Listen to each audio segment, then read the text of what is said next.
Hello दोस्तों, Sandeep Sharma take solution के YouTube channel पर आप सभी का स्वागत है। मैं संदीप शर्मा आज आपके लिए लाया हूँ एक नई वीडियो।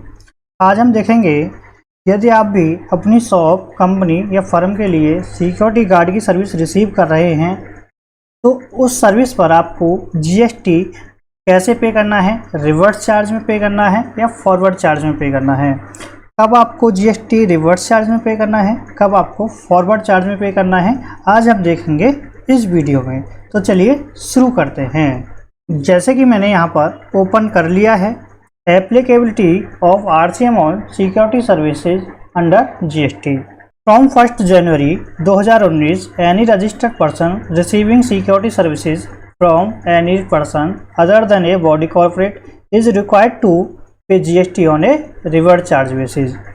1 जनवरी 2019 से यदि कोई भी registered person security service receive करता है एनी पर्सन, किसी भी पर्सन से other than a body corporate के अलावा किसी भी पर्सन से सिक्योरिटी गार्ड की सर्विस रिसीव करता है कोई भी रजिस्टर्ड पर्सन, तो उसे जीएसटी रिवर्स चार्ज में पे करना होगा।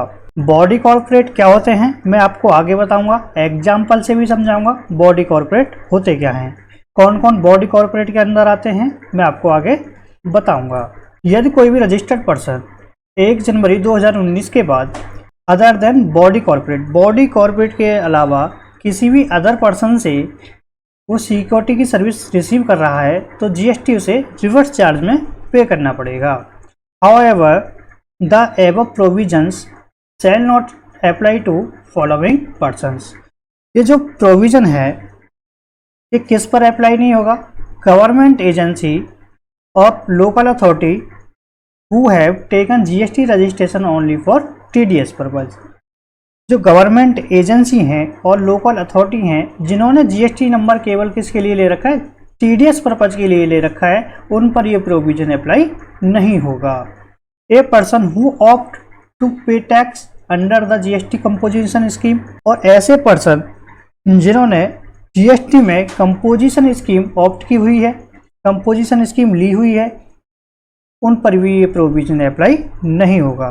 जीएसटी में 2 स्कीम है, एक रेगुलर स्कीम है, एक है composition scheme.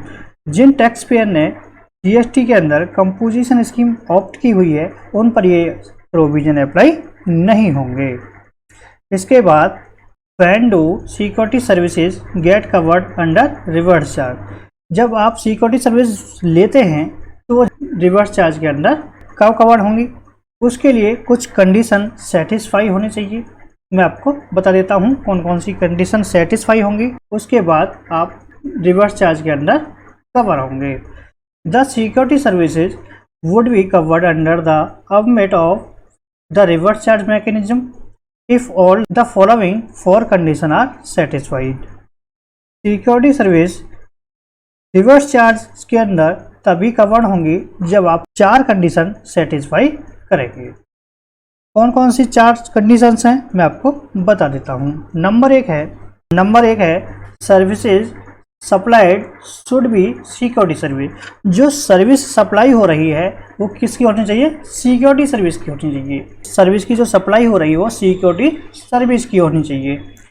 The term security services as per the RCM notification means, जो सिक्योरिटी सर्विस का जो मतलब है एज पर आरसीएम नोटिफिकेशन क्या है? Service is provided by way of supply of security personal. जो सर्विसेज सिक्योरिटी पर्सनल के द्वारा सप्लाई की जा रही हैं वो क्या है? सिक्योरिटी सर्विस है as per RCM notification. It is relevant to note that if security agencies apart from providing security personnel provide other service also। जो सिक्योरिटी एजेंसी है वो सिक्योरिटी पर्सनल के अलावा कोई और सर्विस भी प्रोवाइड कराती हैं, जैसे कि like also service of investigation की सर्विस, डिटेक्शन और verification of any fact of activity. यदि कोई सिक्योरिटी एजेंसी सिक्योरिटी पर्सनल के अलावा कोई और सर्विस प्रोवाइड कराती है, जैसे कि सर्विस ऑफ इन्वेस्टिगेशन, डिटेक्शन और वेरिफिकेशन और कोई अदर एक्टिविटी की, such services will not be subject to payment under reverse charge. जो ये पेमेंट है वो किसके अंदर नहीं आएगी, वो रिवर्स चार्ज के अंदर नहीं आएगी। तो इस केस में होगा क्या, the security agency will be required to charge GST from the customer.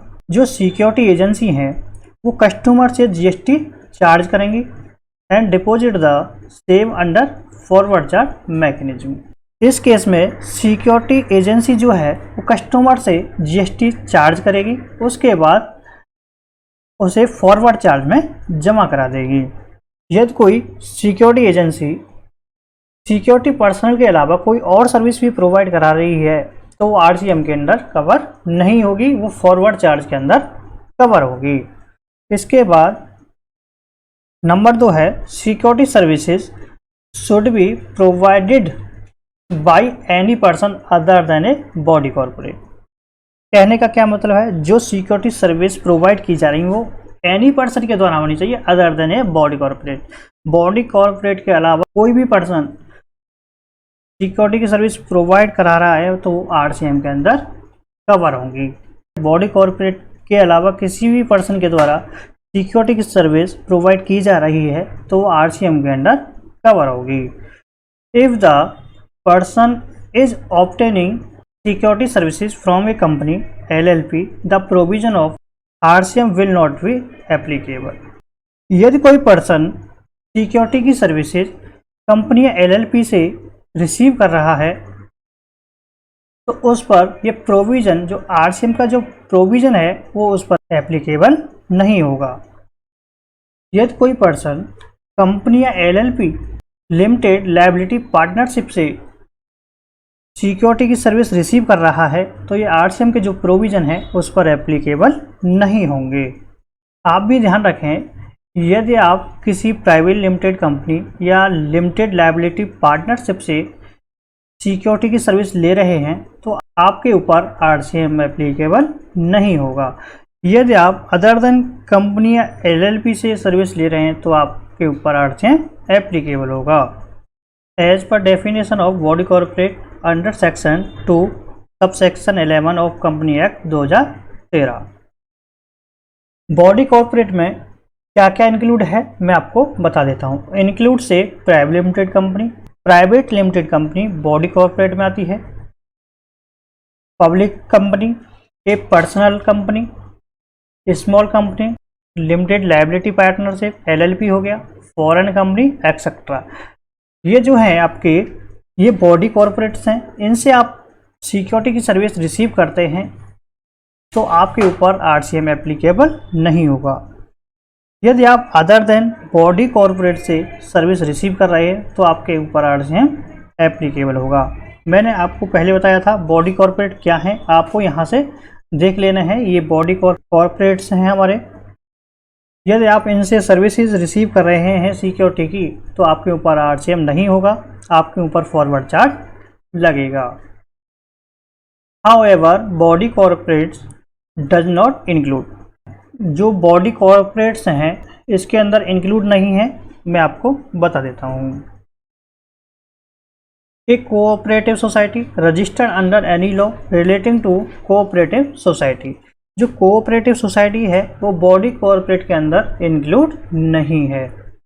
यदि आप कोऑपरेटिव सोसाइटी से कोई सर्विस ले रहे हैं तो वो आरसीएम के अंदर कवर होगी। ये बॉडी कॉर्पोरेट में यहाँ पर इंक्लूड नहीं है। इसके बाद security services should not be exempt. Security की सर्विस एग्जाम्प्ट नहीं होनी चाहिए। सिक्योरिटी की जो सर्विस है वो एग्जाम्प्ट नहीं होनी चाहिए। Security services performed in an educational institution are exempt from GST. जो एजुकेशनल इंस्टीट्यूशन है वो जीएसटी से एग्जाम्प्ट है। No GST is payable on such supply of security services and accordingly. जब उनके पास जीएसटी नंबर ही नहीं है तो सिक्योरिटी सर्विस की सप्लाई पर जीएसटी कैसे पे करेंगे। There will be no liability to pay GST under reverse charge as well. इस प्रकार उनके ऊपर कोई लायबिलिटी नहीं होगी जीएसटी रिवर्स चार्ज पे करने की, क्योंकि उनके पास जीएसटी नंबर ही नहीं है, अनरजिस्टर्ड है। उनके ऊपर जीएसटी रिवर्स चार्ज नहीं लगेगा। यदि कोई अनरजिस्टर्ड व्यक्ति किसी भी पर्सन से सिक्योरिटी की सर्विस ले रहा है तो उस पर RCM नहीं लगेगा, अनरजिस्टर्ड पर्सन पर RCM नहीं लगेगा, वहाँ पर फॉरवर्ड चार्ज ही लगेगा, चाहे वो किसी भी पर्सन से सिक्योरिटी की सर्विस रिसीव कर रहा हो। अनरजिस्टर्ड व्यक्ति किसी भी पर्सन से सिक्योरिटी की सर्विस रिसीव कर रहा है तो वहाँ पर फॉरवर्ड चार्ज ही लगेगा। ऐसे ही यहाँ पर जैसे कि एजुकेशनल इंस्टीट्यूशन है वो GST से एग्जम्प्ट हैं, इसलिए यहाँ पर रिवर्स चार्ज नहीं लगेगा, यहाँ पर ओनली फॉरवर्ड चार्ज लगेगा। अब आपको चारों कंडीशन समझ आ गई होंगी। इसके बाद यहाँ पर कुछ एग्जाम्पल्स हैं, एग्जाम्पल से मैं आपको समझा देता हूँ। Examples of applicability of RCM on security services. यहाँ पर आपके सर्विस प्रोवाइडर दिए गए हैं, इसके बाद सर्विस रेसिपिएंट है जो सर्विस रिसीव कर रहे हैं, इसके बाद RCM एप्लीकेबिलिटी है, RCM लगेगा या नहीं लगेगा, किस पर एप्लीकेबल होगा, किस पर एप्लीकेबल नहीं होगा। पर्सन लायबल टू पे GST, कौन पर्सन GST पे करने के लिए लायबल होगा, फॉरवर्ड चार्ज में हो चाहे रिवर्स चार्ज में हो। यहाँ पर सर्विस प्रोवाइडर है security guard service private limited. Security guard service private limited service provide कर रहा है TG सॉफ्टवेयर को। TG सॉफ्टवेयर रेसिपिएंट है, सर्विस रिसीव कर रहा है। तो यहाँ पर जो RCM की एप्लीकेबिलिटी है वो क्या है, नो, क्योंकि जो सर्विस प्रोवाइडर है वो है हमारा बॉडी कॉर्पोरेट। बॉडी कॉर्पोरेट से जब हम कोई सर्विस रिसीव करते हैं तो RCM नहीं लगता, RCM एप्लीकेबल नहीं होता, तो यहाँ पर फॉरवर्ड चार्ज लगेगा। और फॉरवर्ड चार्ज कौन पे करेगा, security guard service private limited. Security guard service private limited TG software से GST चार्ज करेगा, उसके बाद GST फॉरवर्ड चार्ज में पे कर देगा। अगला एग्जाम्पल है AK मैन पावर सर्विस है जो प्रोप्राइटरशिप फर्म है, ये एक सर्विस प्रोवाइडर कंपनी है जो सर्विस रेसिपिएंट है TG सॉफ्टवेयर प्राइवेट लिमिटेड है। यहाँ पर अब RCM की एप्लीकेबिलिटी है यस, क्योंकि जो हमारा AK मैन पावर सर्विस है वो बॉडी कॉर्पोरेट नहीं है। बॉडी कॉर्पोरेट्स क्या है मैंने आपको पहले बता दिया है।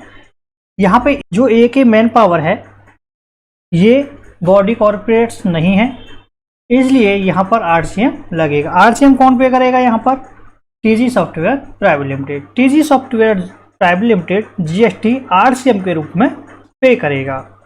यहाँ पर फॉरवर्ड चार्ज नहीं लगेगा क्योंकि जो सर्विस प्रोवाइडर है वो बॉडी कॉर्पोरेट नहीं है। इसके बाद AK मैन पावर सर्विस है जो प्रोप्राइटरशिप फर्म है। यहाँ पर जो रेसिपिएंट है करंट एसोसिएट वो अनरजिस्टर्ड पर्सन है। मैंने आपको पहले बताया है कि जो अनरजिस्टर्ड व्यक्ति किसी से भी सर्विस लेता है, कोई भी पर्सन हो, बॉडी कॉर्पोरेट हो, नॉन बॉडी कॉर्पोरेट हो, उस पर RCM नहीं लगता। यहाँ पर करंट एसोसिएट है, अनरजिस्टर्ड पर्सन है, तो यहाँ पर RCM नहीं लगेगा। क्यों नहीं लगेगा, क्योंकि करंट एसोसिएट अनरजिस्टर्ड पर्सन है। यहाँ पर फॉरवर्ड चार्ज लगेगा। AK मैन पावर जो है करंट एसोसिएट से GST चार्ज करेगा, उसके बाद GST फॉरवर्ड चार्ज में पे कर देगा। यहाँ पर आपको क्लियर हो गया होगा। इसके बाद GST rate on security services. Security services पर GST का जो रेट है 18% है। 18% GST सिक्योरिटी सर्विस पर लगती है। यदि आपका इंट्रास्टेट है तो 9% लगेगा, 9% CGST, 9% HGST। यदि आपका इंटर स्टेट है तो आपको IGST 18% GST लगेगा। अब आपको क्लियर हुआ होगा। यदि आप किसी भी कंपनी से सिक्योरिटी सर्विस रिसीव कर रहे हैं तो आपको देख लेना है कि वो बॉडी कॉर्पोरेट है या नहीं है। यदि बॉडी कॉर्पोरेट है तो आपको GST रिवर्स चार्ज में पे नहीं करना, आपके ऊपर RCM नहीं लगेगा। यदि आपका जो सर्विस प्रोवाइडर है वो नॉन बॉडी कॉर्पोरेट है तो आपको RCM पे करना पड़ेगा। RCM कौन सी सिक्योरिटी सर्विस पर लगता है, मैंने आपको शुरू में भी बताया था। सिक्योरिटी पर्सनल की जो सर्विस है, जो सिक्योरिटी गार्ड की जो सर्विस है, उसी पर RCM लगता है। यदि सिक्योरिटी एजेंसी सिक्योरिटी पर्सनल के अलावा कोई और सर्विस प्रोवाइड करा रही हैं तो उस पर RCM नहीं लगेगा। उस पर सिक्योरिटी जो एजेंसी है वो आपसे GST चार्ज करेंगी, उसके बाद फॉरवर्ड चार्ज में GST पे कर देंगे, वहाँ पर RCM नहीं लगेगा। जब आप ओनली सिक्योरिटी पर्सनल की सर्विस ले रहे हैं तभी आपके ऊपर RCM एप्लीकेबल होगा। सिक्योरिटी पर्सनल के अलावा कोई और सर्विस भी आप ले रहे हैं या सिक्योरिटी एजेंसी आपको प्रोवाइड करा रही हैं तो उस पर RCM नहीं लगेगा, वहाँ पर फॉरवर्ड चार्ज लगेगा, वहाँ पर RCM नहीं लगेगा। मुझे आशा है ये वीडियो आपको बहुत अच्छी लगी होगी। यदि वीडियो अच्छी लगी है तो वीडियो को ज़्यादा से ज़्यादा लाइक करें, शेयर करें और हमारे चैनल को सब्सक्राइब कर लें। बेल के आइकन को दबाना ना भूलें जिससे आने वाली वीडियो की नोटिफिकेशन आप तक टाइम टू टाइम पहुँचती रहे। चलिए इस वीडियो को यहीं एंड करते हैं, मिलते हैं नेक्स्ट वीडियो के साथ। Thank you for watching.